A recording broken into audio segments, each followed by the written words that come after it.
I'm so excited. It is 6 o'clock. It is Yes. official. We are going to begin. Let me introduce to everyone that's going to watch this later on or live later on now, this discussion. This is the beautiful Taliah. She is a dancer from Florida. I'm going to give you a little bit about her if you haven't met her or maybe you've heard of her, but you might want to explore and get to know her a little bit more. So she is the founder of Hypnique Bellydance Studio in Tampa Springs here in Florida. She's a professional belly dance performance artist and a belly dance coach in the Tampa and Clearwater and surrounding areas, which we'll get into here very shortly in our discussion. Her passion basically for the art form of belly dance impacted her life in a really big way because she actually lived in the Middle East for 3 years, which is something that we don't all get to do, and that is really helpful, especially in this industry. Yes. She has 17 years of formal dance training. Side note, we started in the same year. Yes. She's been teaching as well, for a long time, about 500 professional performances to date, give or take, right? She's owned 2 belly dance studios. So for all my teachers that'll be listening to this later, listen, tune in. And she's taught like hundreds of students over all these years, as you can imagine. So if you want to get to know her a little bit more after the conversation, please go into Belly Dancer and the Beach. Yes. All together, one word. That's her Instagram handle. And you'll see her performances, her shows, her adventures, all of that. And when she isn't belly dancing, well, like the name says, she's at the beach. So it's pretty nice. So thank you for joining us. Thank you for having me. I'm super grateful to be here and be talking about this topic. Yes. Side note for anyone before we dive in really fast. Yes. Is as I mentioned in one of my videos this week, every episode is going to have a tie to the next person that is, invited to the episodes. So this started from Sienna's episode in 1 of Let's Talk, and I saw a comment from Miss Erin, and I just felt, I'm like such a weirdo. I felt compelled to contact you. Like, her and I don't know each other. We know of each other, but we've never actually I know. we haven't had that chance. I know.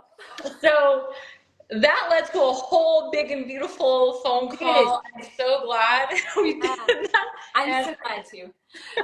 I swear I'm not a weirdo, but I was like, I have to talk to this girl. Yes, I know. It worked out so perfectly, and that was an amazing Let's Talk. So I encourage anyone that hasn't listened to that one, definitely go back and listen to it. It's on your Instagram, and that's like what you said inspired today's talk, which is all about the exciting topic and tricky topic of validation in the industry. Oh, yes. I would love to hear your take on, first for our listeners, let's just establish, what does validation mean in the context of today's conversation? If you want to share your point of view. Okay. So validation is something that I believe we all have as dancers, but it's basically from our reputation. And what I mean, validation should come from within, is our reputation as dancers, our work ethic, the way we treat other people, the way we treat our peers, the way we treat our instructors, the way we treat the cultural aspects of the art form. So validation is, of course, a natural human need to be validated. We all desire validation. So validation in and of itself is not a bad thing. No. However, when it becomes an addiction, or it becomes the driving force behind a dancer, especially in the belly dance industry, though it can really be applied to different aspects of life, but in the context of belly dance, if it becomes the main focus of what we're seeking and what we desire, it can get really tricky. And, like you said, I've been belly dancing for 17 years like you, and I have had the extreme honor of owning 2 brick and mortar studios and creating a belly dance community where there was none to begin with. So everything that was created from that, it was definitely a learning process as well. And I go by Taliah, by the way, for those of you that are jumping in. Belly Dancer and the Beach is my business name, but Taliah Bellydance is what, formally I go by, Yeah. in case you were wondering. But I started to notice in recent years, especially, that the need for validation was overshadowing the need to properly learn the art form and obtain necessary skills and technique and all the important elements, cultural understanding and cultural knowledge as well. And that's when it became a slippery slope. And I actually retired in February from teaching altogether I because know. of this reason. And that's why it's going to be a really beneficial, but probably a little bit intense at times, discussion today about validation, because ultimately that's what led to my resignation and retirement from teaching. Now I'm still very much performing, and I'm still, I'm actually focused more than ever on the performance aspect of my career. So I'm still going strong as a performer, and I'm training, and I'm actually super happy and healthy, and I'm in a really good place. And it's the best decision actually that I ever made was to retire from teaching. But I want other instructors and students and studio owners to learn from my mistakes and also my successes about how to address this topic of validation and the need that students in particular have that's overshadowing the need to actually learn it in its proper context. Yes, for sure. I love something that you mentioned, kind of like the validation addiction in a way. Again, this isn't everybody, but Right. I definitely resonate with that. If you have maybe like a little story you want to share again, like about So, it. yes.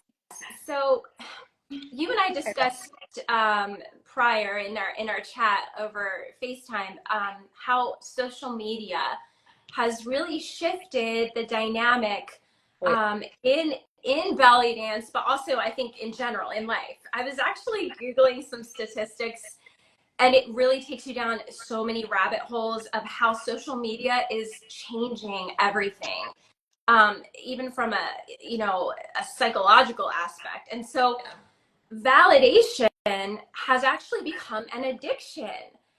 Social media has definitely contributed to that. And it's that dopamine hit of, oh, I got a heart, I got a like, oh, if I post this, I get validated, and then it feeds the ego, or it boosts the dancer maybe in a way that is not beneficial to them as a dancer, because it may be distorting the reality of where they are actually at as a dancer. So Yeah. and social media is tricky that way, because you get little reels or little clips or 30-second videos of someone's best, but that might not actually be the overall picture of where that dancer is at. Aside from social media, which is its own thing that we'll be talking about too, other examples are with this validation addiction, the need to constantly be told, or this is what I really fell under, was this constant need that my students had to be told, you're good, you're good, you don't need to work on things, you're fine as you are, you're just constantly validating. And that was my own fault, my own lack of boundaries, where I kind of got sucked into that. And then when I tried to continue running a structured environment for learning and really improving skills and technique and all of these things, it started to be ill received. Students would actually, I even had like to cry or get extremely emotional because I was helping, correct certain aspects of their dancing that needed correction. So, I mean, Yeah. Oh, so many things there. So many things. so many. Pick one. Social media. You started there, right? And I know one of the things that it's just like astonishing to me, and it makes me just feel like, how do we help? Yeah. Is this notion of like people have like depression over social media. Like if they don't have so many followers, so many likes. If the whatever they posted didn't get a lot of attention, Yeah. you see people buying fans and likes. I mean, you see people Yes. like it's like serious, out there, It's and it's one of those things of like, when does that become really toxic and not true? Because the whole point, especially as like dancers, right? Teachers, performers, artists in that space is, as soon as you open yourself up, you're going to open yourself up to critique. You need to have a strong, yes. thick skin. I mean, this is, yes, for support and all that, woohoo, but Yes. you need to be able to take the punches. This is art and this is culture, Yes. right? I actually had a student that was really breaking down in this area, and one of the things she threw at me, it's just art, you take this too seriously. And I was like, wow, well, I do take this seriously, because to me it's not just art. It is it's something that we have the obligation as belly dancers to uphold the cultural aspect of this art form, to represent it properly, to Not offend. yes. And I was really taken aback, and that was, a wake-up call for me, because I thought, oh, we've crossed a line from wanting to learn to wanting to just be validated. And that was kind of the first glimpse of many, where I thought, oh, something has shifted, something has changed. I believe because of social media, and like you said, you can even buy followers now. Like, you can literally spend money and buy followers. So you might have a dancer that has like 40,000 followers, but very little engagement, or maybe not so much experience behind that. And I think you and I were talking to an example of like need for validation. You have some dancers who are not being fully honest about their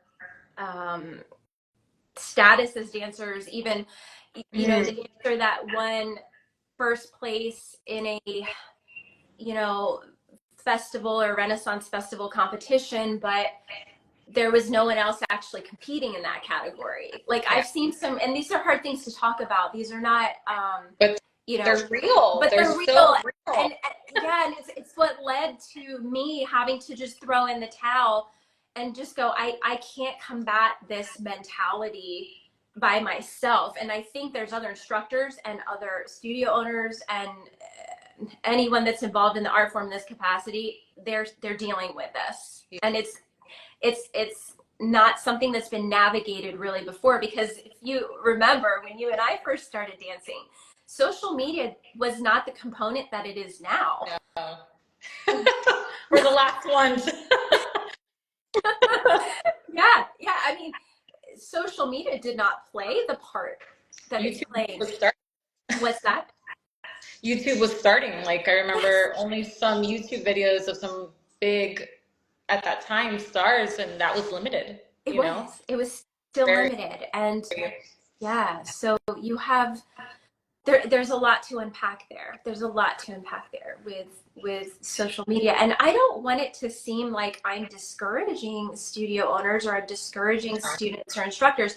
I'm just trying to be real, to address maybe some of the observations I made, or even mistakes that I've made, so that others can, change and kind of not go the direction that I went. Where it eventually led to me having to retire from teaching. Because hopefully not for long. We'll see. No, of course, yeah. The whole point is to just like share. We're humans. We make mistakes. We don't know what we know. Yes. Like, with validation, there's that line, right? There's a line from, if it's a student or like a early performer, like you're still taking classes, let's say, you don't know all the cultural stuff yet. I sure didn't for a while. I was my first mentor, Hind, who was like, you didn't learn about culture, girl. I was like, oh, right? Because first you're just learning the moves. You're learning if you like it. You're learning, what is this? And the glamour or the feelings of being something else on a stage and wearing this costume and Right. just being an other, or maybe you're fulfilling your inside on the outside, you know, it's a little different for everybody. Yes. I think all of that's fabulous, right? We're not Yes. saying it's not, but there comes a point where it just gets a little, it gets a little iffy. So like if I'll say it, I wrote a book on Please. competition a long time ago. Yes, you did. There is nothing wrong with the Renaissance Fair. There's nothing Right, wrong with the right. high school talent show. Right, There's right. nothing wrong with your community dance No, fest. Okay. no, not at all. All Not at all. good. But when I'm judging or watching a show and I hear the bio, and y'all that are listening, you know what I'm talking about. Mm-hmm. You hear the bio that is like this long, and you're like, dang, whoever's performing, it's gonna be a beast.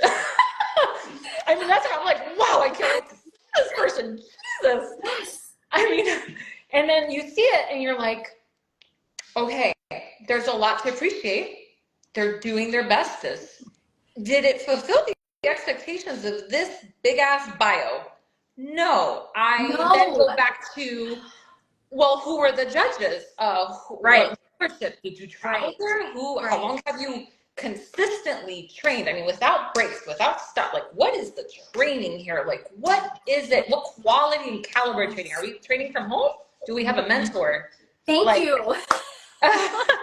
It's a whole thing. It is a whole thing. And in my opinion, it's gone on too long unaddressed because you are considered mean, strict, whatever labels you want to put on it if you call that out. And I'm not saying you call that out in an improper context. No. There's ways to address these things that are, you know, respectful to others and to the art form itself. But these are things that just I never really get talked about. It's like people are afraid to address it. I don't know if it has to do with, well, I want to keep all my students. I need my numbers. You know, sure. And I do get that. That is important. You don't want to, you know, cause, I guess, fallout from that. But at the same time, if it goes unchecked, and there's not really an oversight committee that checks the belly dancers train. You know, this was a fun one. I'll have a dancer that says, "Oh, I've been belly dancing with Taliah for 10 years." Well, 3 of those, they were gone for life reasons. 5 of those years were 1 class a week. You know, maybe we should start showing our hours that we've belly danced instead of these, you know, years and years. Like you said, the bio is so long with so much experience and all of these things that have been accrued over time, yet the performance itself or the skill level is not matching. You know, maybe there needs to be some criteria or a way to, you know, see where people fall as far as experience level goes, but I don't see that happening anytime soon. That kind of seeps into the teaching. Like I remember when I used to teach, when belly dance was my full-time gig for a few years, I was traveling and teaching full-time, like legit. I was doing like a lot of hours a week teaching. It kind of started to seep in, not with a lot, especially with private coaching, you don't get that a lot, I'll be honest, in my experience. But I did have a couple things that I would notice and I'd be like, okay, the need to be, like, it's like this confidence deep down, like at the root, it felt like a confidence issue, a fear of not being good enough. And so you have to kind of like they want you to overstimulate the ego or overstimulate that, no, you're good, like you're fine, you know, like you're working hard, and it's hard. It's hard to be good at anything. You have to put so much into things to be good at anything. There's like studies about like how many hours you need to master a skill, right? And it's like that bridge or that gap seems to sometimes be missed because it's like, oh, at first you get into it and you're like, oh, this is so fun, right? Right. Yes. Well, now you want to perform, or let's say you want to be a student, but you want to be like your best student self. You want to be your best self, you know, like that's work.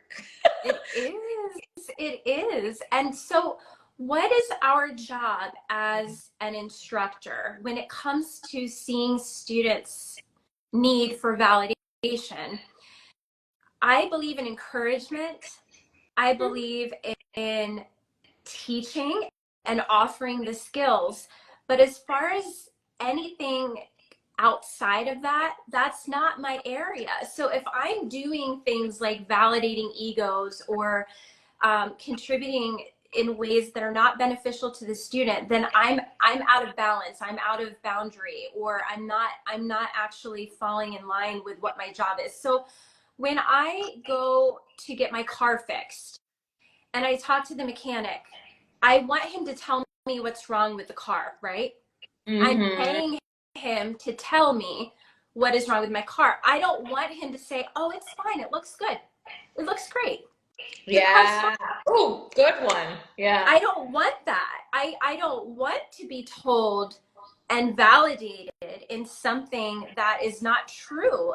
And I see that happening. Like you said, art forms are disciplines. They're difficult. It's not easy to make it in this industry. It's not easy to be the best of the best, or, you know, win these titles and whatnot. A lot of discipline is required. But I see a lot of students, or I saw a lot of students falling in that trap of, you know, well, I want the costume before I've even really learned, you know, more than a beginner level of technique. I want the performance. I even Not the had, sparkles. yeah.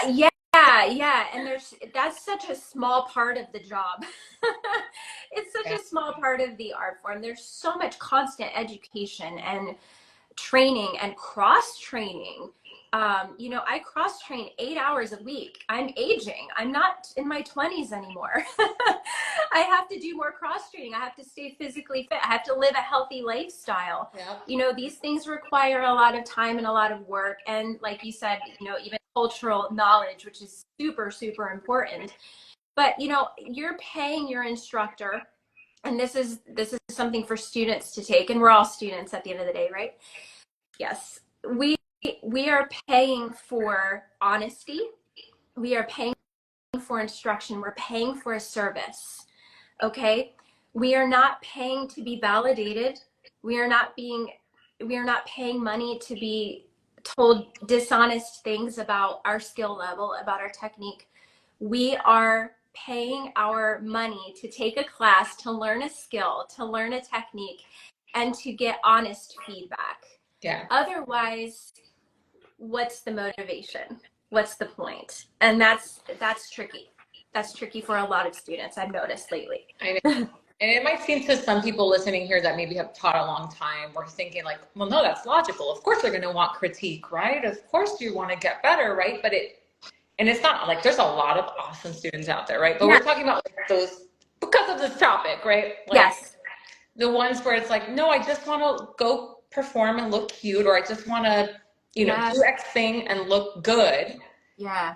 Without all of the other context and importance that goes along with it. And if you say something, yes, sometimes they are angry at you as a teacher. You know, they get pissed. So, more of a personal experience that others can maybe learn from. I made a very interesting decision. I was observing I've had 2 studios, and the second studio, my closest, dearest friend, and a belly dancer, of course, as well, she took ownership of the studio for the last few years so that I could focus on performing and teaching without running the studio. She did a phenomenal job. But she decided, and we had many talks over the course of a year about how things were turning in the industry, where they were headed, how it was going, how that was working, owning a brick and mortar space, especially after COVID and the changes that brought. Yeah. And we had decided that it was time to close the studio. And I knew that I wanted to continue teaching, and I decided to observe. I observed my students over the course of 6 months. And I actually had a third studio that I was getting ready. I had been approved. I spoke to the landlord. Lease was being drawn up, everything. And I was observing the shift that was taking place in students in general and in the art form as a whole on social media and all of that.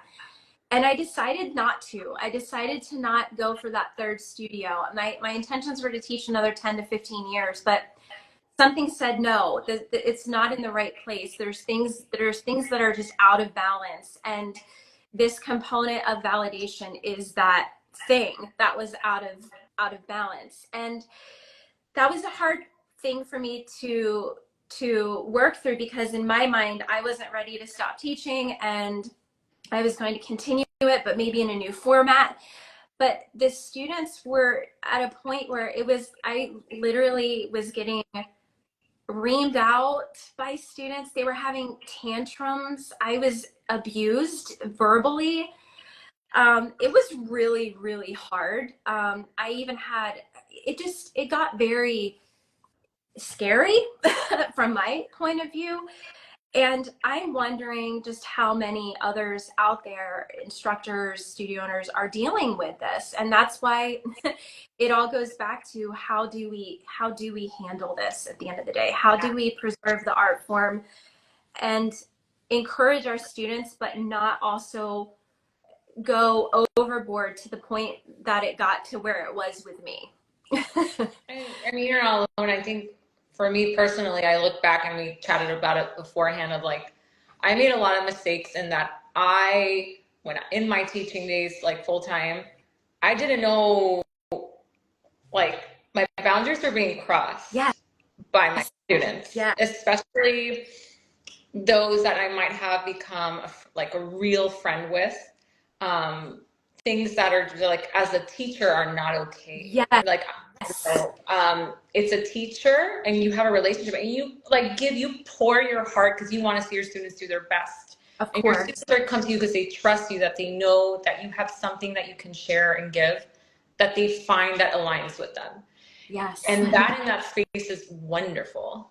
But when it crosses the boundaries, like I allow that to happen a lot personally, where sometimes, like issues with maybe a student being late constantly, or like holding up a class, or getting into another class of a person that was waiting online or in person, and it's like, whoa, or like it becoming like therapy hour with other students, and I'm like, I'm not certified for that, like Me neither. like I just like to share about dance and technique and culture, right. It gets to be, and those are the things that I think personally, as I get older, I'm more mindful of that. I'm like 10 years since that time, I learned a lot, but back then it's just like every year you're figuring something out and you're learning about yourself, and you're just like, ooh, this is driving. Why isn't this driving? What am I like? What is it? And it's easy to be like the student, but it's like, no, there's things in me that I also needed to fix. Yes. And I think that first step that we can take if we notice these things are out of balance is that we have to remember that our job is to be an instructor. Our job is not to be someone's friend. And that sounds harsh, but it's the honest truth. It's an industry, it's a business, it's a class, it's a learning environment. We need to be aligned as instructors and dancers, that we don't allow those boundaries to be violated. When you cross that line between student to friend, that's when the problems really start. So ironically, I was always about keeping the personal separate from business. I actually did a very good job of that. That's something I succeeded in. However, I am an empathetic person in nature. And when I dance, I emote, there's emotional components. Students by default automatically assumed a friendship connection when it was actually me maybe just listening, and that came across as empathetic listening. Therefore, they felt that every time they came to class, they could just share about everything they went through that day, some of the things that you were speaking about. And I had to learn, through trial and error, how to maintain professionalism and not fall into the need to be everybody's friend and Yeah, that's hard. constantly validate. Yeah. And that's where the validation component comes in once again.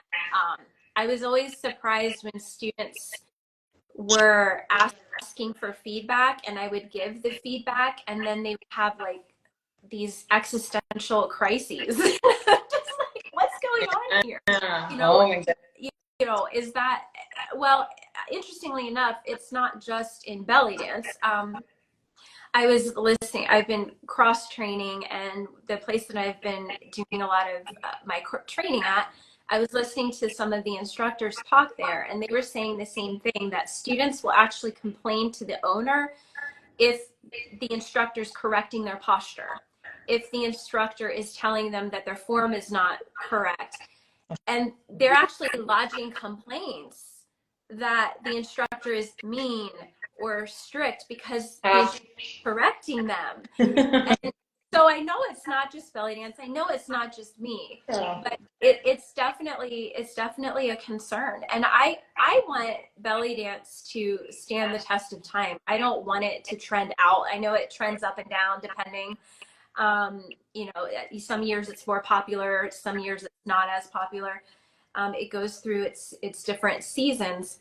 But I want the art form, like you and I opened the discussion, to be with respect, with seriousness. It's still fun. It's the most fun thing you'll ever do, in my opinion. You know, I mean, when you started your journey, I don't know if you intended for it to turn into what it did, but I didn't. I started for different reasons. I had no idea that there were so many things. I just went into a class. I was like, this be fun. Yeah. Here does it. Yes. That's how it started. Same, pretty much the same thing. You know, and so anyway, I think that we need to do the best we can as instructors to know what our boundaries are, to know what our role is, and to not get sucked into that need of just validating and being friends with students, and not just constantly boosting egos and constantly giving approval for things that maybe haven't earned such approval. Yeah, I think, you know, a root of that could just be fear of losing the student. Could be. Maybe fear of hurting feelings, a fear Yeah, of fear of not being liked. fear of not being liked, so many things, right? And at the end of the day, okay, what is serving them best? The truth, you know, of course, given with empathy and care, you know, you're going to give, you know, I don't know, I come from like art and music, like you'd be put on the spot in front of the entire orchestra or the entire room of artists, and they have to pick apart your piece. Yep. Good, medium, what you did, like mediocre, maybe what you didn't do so well, and you do that every week forever. You know, like that's, you get used to critique, and it's not something that's really happening. It's not. I learned the most from my toughest instructors. What about you? Same. When I fall on my ass, when they yell at me, I'm like, tell me, this is what I'm paying you for. Don't tell me it looks pretty. Yes. But again, not everyone is the same. Like I have students that were very sensitive. You know, they have a lot of maybe traumas they went through. You have to be very careful, but you can deliver that same information with that extra care, and they can hopefully digest that and, you know, and see that you care. That's what matters. But yes, sometimes, you know, it's a tough one. It's a toughie. It is. I wanted to ask you, you had used a word like a while ago. It was mediocrity, meritocracy. Meritocracy. Okay, yeah. So this is another thing about how I ran my studios. I think that personally, belly dance as a whole could benefit from the meritocracy concept, where you're the validation, the opportunities, the learning, it's merited. It's something that you have put effort and time into. You have to earn things, in other words. They're not just given. You know, there are some incredible instructors out there, and there are also instructors that are just, you know, handing out opportunities and things that their students are just not ready for. And we have to take it seriously, and we have to say, as instructors, as studio owners, or whatever type of teaching, you know, workshops, whatever, what have you. We have to decide that just because a student is showing passion for something, it doesn't necessarily mean they've earned the opportunity, or that they've earned the skills, or that they've worked toward that technique or that level of cultural knowledge. It's something that's merited, you know, and that's how I ran both of my studios, is you earn these opportunities. Ironically, you know, I was getting to a point, because I am aging as a dancer, I was hoping to apprentice students that could get on the path to earning, but they decided this is where it really fell apart at the end, is, you know, they decided they didn't want to earn it. They wanted the name, they wanted the gig, they wanted all of these things that they hadn't earned. And I was the bad guy for calling them out, you know, and saying, no, like, this still needs to be worked on, or this isn't how we handle these gigs and the cultural context of it. And, you know, we have a tough decision as instructors to make sure that we're being honest, to make sure that we are not feeding egos, but nurturing skills in our students. I believe in nurture in the sense of my toughest instructors were not nurturing, and I learned the most from them. But like you said, there's a way to deliver things. I'm not a cutthroat type of person. You know, unless you're starting to verbally abuse me. I have to draw my limits. Yeah. But, you know, you can nurture your students in a way that's an environment that is accepting and helping them learn, helping them grow, encouraging, but you still have to be honest. If that student comes to you and says, you know, I want to do this, or I'm ready for that, if you have merited your position in the Bellydance world, then you should be able to say, okay, I love these goals for you. I'm going to support you in them, but these are the things you need to do. No, your technique in this area is not where it needs to be. We have to start giving that constructive feedback if we want to see a change in the art form for the better, and for the benefit of the future of the art form.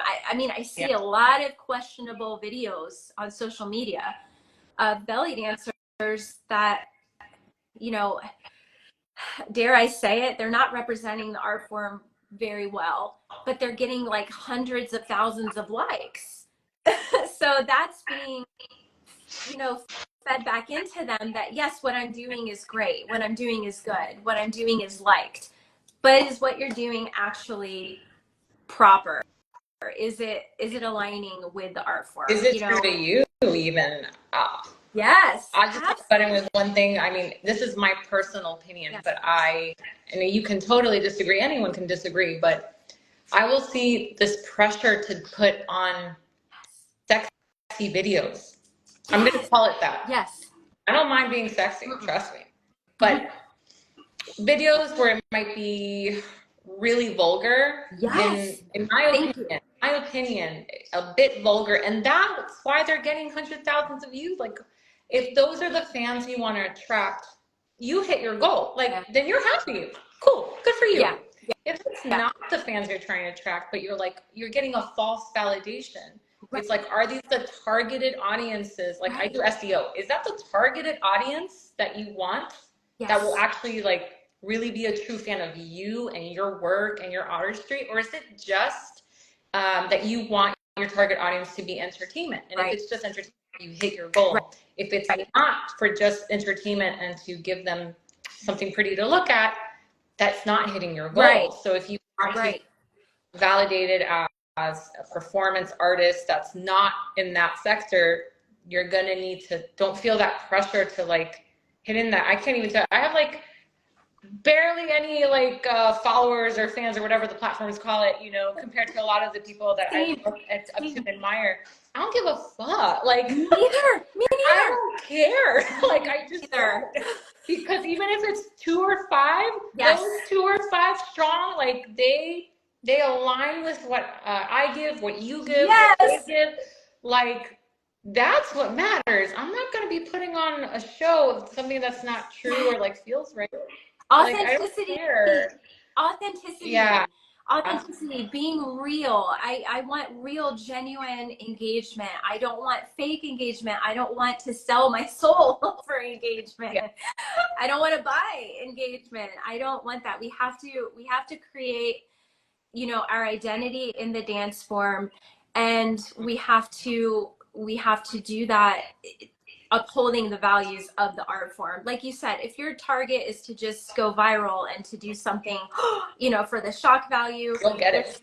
go get it. There's so Go much get of it. that out there that however doesn't always land you opportunity. It, you know, I believe what you say no to is just as important, if not more important, than what you say yes to.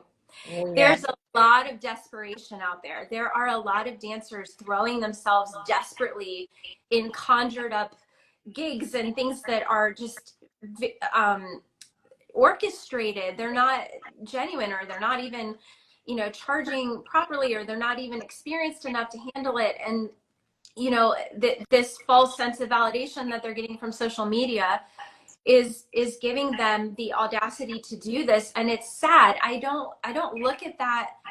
It doesn't anger me. It makes me sad, because you your reputation as a dancer will speak for itself. You don't have to be desperate. You don't have to try to steal another dancer's identity. You don't have to buy followers. You don't have to fake it. If you are genuine in this art form, you'll get those opportunities. They will fall into your lap naturally. I've never, in the 500 plus gigs that I've done, I've never asked for a single one of them. They all came to me. They looked me up. They called me. They interviewed me. Back in the day, more you went through to work at a restaurant and all of that, you know. Yeah. And that's how I earned my gig. And I would love to see less desperation and more authenticity out there from dancers and students who are learning. You know, I mean, we're representing to new belly dancers, to students. We're representing the art form. What is their impression when they see us? What is their impression of the art form? How am I showing to them this is belly dance? We are at the time where I'd love to go through ideas for how to actionable like tactics of Yes. what, because there's so many different routes and positions of people listening. You could be a workshop instructor. You could be a event sponsor. I mean, this isn't just students and teachers. No, not just, no. But all in all, you know, tactics that maybe we can all think about, and these aren't all inclusive, but we'll just name a few that could help get rid of like this negative way to validate, because validation is awesome. Like, you validate me on a video, I put my heart and soul to, let me tell, I'm like, woohoo. But we're talking about like the not honest validation, like where it goes bad, right? Like, so yeah. Do you want to start first? Whichever. Sure. I'll throw it out there. We can go back and forth. Boundaries. You have to have boundaries, both as an instructor and as a student. Yeah. If you're a student, don't put your instructor in the uncomfortable and unethical position of validating you in areas that you have not earned validation in. Suppress the ego and wait for the validation to come. It will come. If you're an instructor, don't be pushed into validating students that haven't earned that validation by keeping, you know, strong boundaries between personal and business, by structuring your time that it is around the instruction that you're being paid to do versus being that counselor or any of those roles that we accidentally get thrown into. Boundaries is the first thing, first and foremost. Exact boundaries as a student, as an instructor. I think for me, especially, like, it comes up in so many ways, but I'll say education on critiques and we don't like belly dance is very unformalized compared to other things. And again, my background is very much music, art, Yes. dance with like the last 17 years of that, right?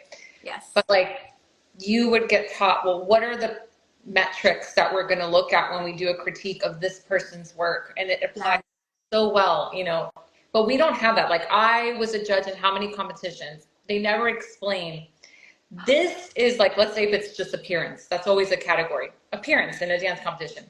But, you know, is the costuming appropriate to that folkloric style, especially folklore? Is it appropriate to that genre, that whatever category they're performing? Yes. Okay, what does that mean? But like even that one thing, I mean, I would see my students crying, like upset because they were marked off 5 out of 10 because their lipstick didn't match their costume. And I said, okay, the root of this is we need education on all sides of what constitutes a critique. And when we are giving the critique, what are the parameters for that thing that we are giving or receiving the critique from? So we know what to expect. Yes. I think that's my thing. Next.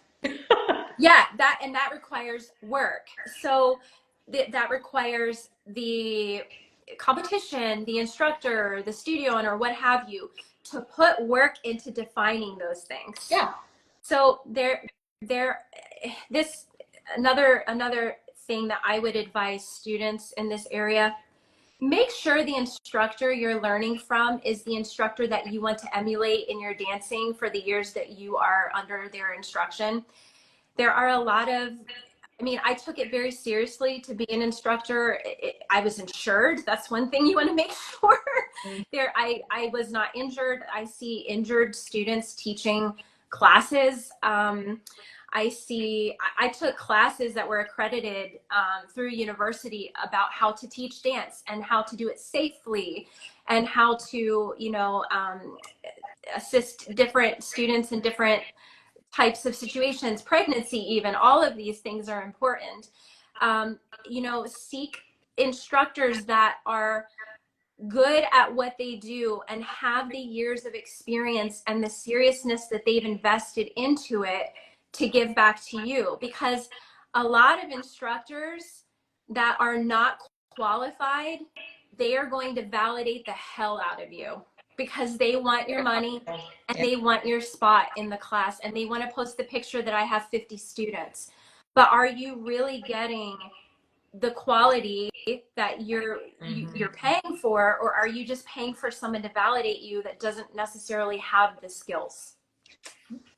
That probably falls in line with the next one of, I think that at the root, we've all been hurt. We've all gone through ish. Yeah. This industry at many levels is really fun, happy, glitzy, glam, like butterflies, you know, happy. But when it gets to a certain level where you're really trying to truly represent a different people, a different culture, a different style, you know, especially because I'm not even Middle Eastern. I have to be like, doubly like effort just to even know what the heck they're saying in the song, right? But all that to go back to, I think how we give and accept and how we balance our emotions when we're getting this. So if you are a student and you're getting critique, maybe like expect that there will be something that's growing really well, something that maybe needs more growth and work, and something that's like great just the way it is. Like it is okay to have that spectrum. Yes, absolutely. If you're expecting like perfection, man, like you probably hit something, but it's not going to be every time. Like there's probably going to be work that needs to be done 99.9 times of the time, especially with a trainer that's like, they want to see you reach your potential, right? And this is normal with athletes. This is normal in other genres. So I think developing a thicker skin, and I probably sound like my mom here, but like developing a thicker skin, I think is something that, especially with what we're seeing with social media and trends, seems to be getting thinner. And I think maybe consider it thickening up the skin where you can defend yourself and you know who you are and what you won't stand for. Yes, absolutely. I mean, that's just perfectly summarized. How do I even add on to that? That is the crux of it right there. Absolutely. We need thick skin. if we want to learn this properly, if we want to represent it properly, we need to develop that thick skin. It is a discipline. It is an art form. You know, I don't take a painting class the first time and expect the instructor to tell me it's a Picasso level painting. You know, I want to earn that, whether it takes 5 years, 10 years, 20 years, or even if I never get there. It's about the journey and the joy of learning in the journey than just attaining validation. I would rather receive honesty and enjoy the journey that is proper in the art form than get cheap validation from someone and miss out on all the awesome life lessons, skills, cultural beauty that is in the art form. I don't want to miss out on any of that. So don't sell your soul for validation. Yes. Okay, we're at the 10-minute mark. Oh my gosh, everyone listening, if you have any comments, feedback, questions, please put it in right now. I'm going to go through the comments that have come in beforehand while we've been chit-chatting. Oh, awesome. Yeah. So let me start here at the top. Oh my God, we have so many people. Hi. Okay, so Raif. Hi, Raif. This makes me really wish I could take classes and workshops. I love getting honest feedback about how I dance. Yeah, for sure. It feels good to get it. And even if it's not what you intended, like what a gift to be told, this is exactly what you need to do, like a doctor saying, this is exactly what you need to do to get better. Yes. Yeah. 8, pause, approved. Oh my God, finally someone addressing real issues instead of just being nice and careful and gentle. I can be careful and gentle sometimes, like not in class. I used to be really strict, but like diplomatically strict. Yes, exactly.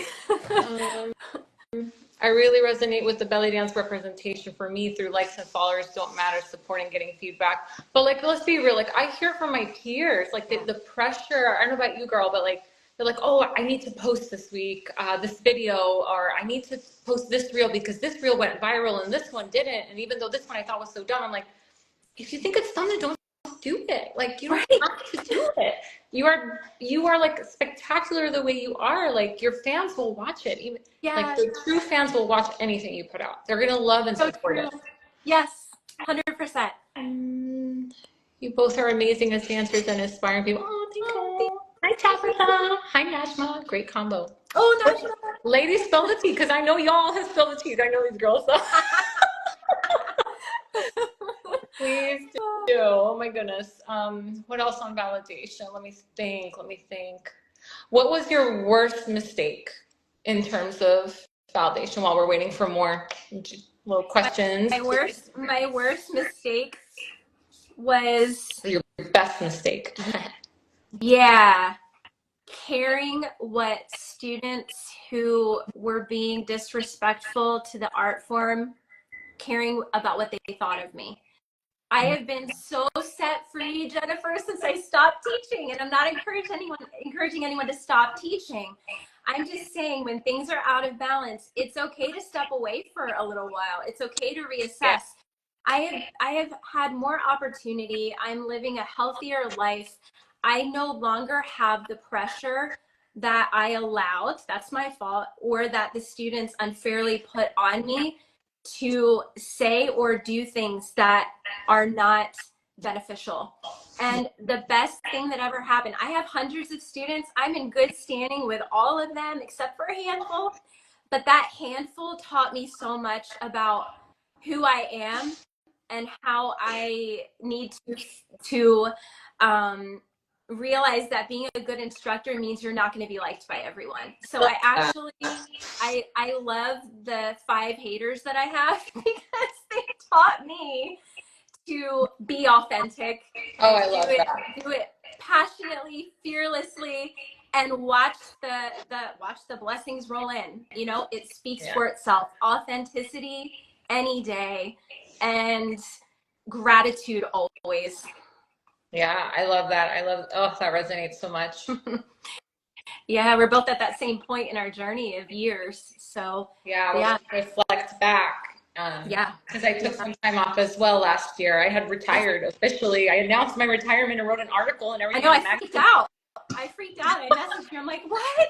Why? What? Clearly, like, I'm back, but not at the pace. I think that authenticity has changed. through each season. Yeah. You know, what I thought was my authentic self at 19, Right. it's definitely not my authentic self at 37, almost 38. Thank goodness. You know? For all of us that we're not, we change, we grow, we yeah. evolve. And I think that that's forgiving, like your fans, those that want to continue to be your fans, go ahead. Those that don't, and I think that's like a discussion for another day, authenticity. But in the sense of validation of like, I love how you said it earlier, like the validation really needs to come from you, but you also it can't, like it stems from you, right? Like you have to be good and confident within yourself as a human, and that Yes. could take time. Yes. And then when we all need support, gosh, goodness, God, I gotta have support, my gosh. And so that support is great, but you want that support to be real, people that you can trust, that you can be really, what is that word when you're like open, like they see it all the layers. Vulnerable. Vulnerable. Yeah. I think that Yeah. vulnerability was probably one of my hugest mistakes. I think the longer I'm in this industry, the more vulnerable I'm becoming. I used to never cry. You wouldn't catch me dead crying. I'm super strict still. I'm a type-A, strict woman. Yes. In any sense of the word, but it comes from a place of love. Even if it might at the time seem like I'm really being really harsh, like it's because I care so much about this thing or this person. And that can be seen by some that are dealing still with how to have a thicker skin or how to take it or how to use that in a not so good way. But I think the intention behind the validation maybe is a root.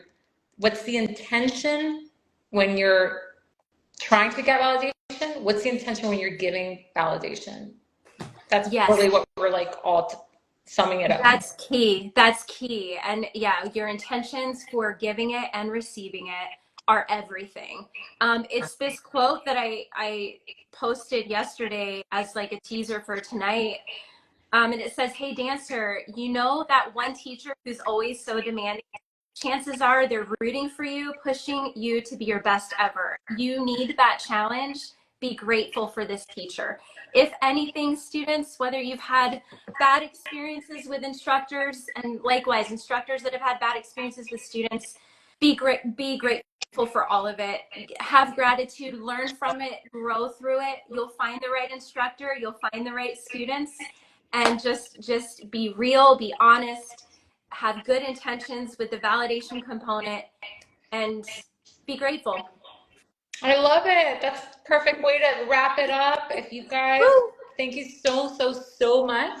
Thank you for hopping on for episode 2. We're going to have every month is a new guest that we are inviting to the Let's Talk.